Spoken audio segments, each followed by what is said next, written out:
గమనించాలి. మనుషులను మెప్పించేవారుగా ఉండొద్దండి. దేవుణ్ణి మెప్పించేవారుగా జీవిద్దాం. శ్రేష్టమైన మేలులు పొందుకుందాం. శ్రేష్టమైన ఆశీర్వాదాన్ని పొందుకుందాం.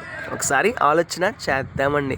మనుషులను మెప్పించేవారుగా జీవించడం ద్వారా కొంత మేలును పొందుకోవచ్చేమో, కొంతకాలం ఆనందంగా జీవించవచ్చేమో, ఈ లోకం వరకే సంతోషంగా జీవించవచ్చేమో. కానీ దేవుడు మెచ్చుకునేలా జీవించడం ద్వారా, దేవుని మెప్పును పొందుకునేలా జీవించడం ద్వారా, దేవుడు ఆశించినట్లుగా జీవించడం ద్వారా, దేవుని ఉద్దేశాలను నెరవేర్చేలా జీవించడం ద్వారా, దేవుడు ఆశించిన జీవితాన్ని మనం ఈ లోకంలో జీవించడం ద్వారా ఈ లోకమందును రేపటి దినాన లోకం దాటాక శ్రేష్టమైన పరలోకమందును శ్రేష్టమైన ఆనందాన్ని పొందుకుంటాం. శ్రేష్టమైన ఆశీర్వాదాన్ని పొందుకుంటాం. శ్రేష్టమైన బహుమతులు పొందుకుందాం. శ్రేష్టమైన దీవెనలు, శ్రేష్టమైన ప్రశంసలు దేవుని ద్వారా పొందుకుంటామండి. ఎప్పుడు దేవుడు మెచ్చుకునేలా జీవించడం ద్వారా. ఇక్కడ సమస్య ఎక్కడ వస్తుందంటే, చాలామంది వ్యక్తులు మనుషులను మెప్పించడానికి జీవిస్తున్నారు, కానీ దేవుడిని మెప్పించడానికి జీవించడం లేదండి. దేవుడు మెచ్చుకునేలా జీవించడం లేదండి. దేవుడు కోరుకునేలా జీవించడం లేదండి. దేవుడు ఆశించే పరిశుద్ధ జీవితాన్ని, నీతి జీవితాన్ని, యథార్థ జీవితాన్ని జీవించడం లేదండి. జీవించలేకపోతున్నారండి.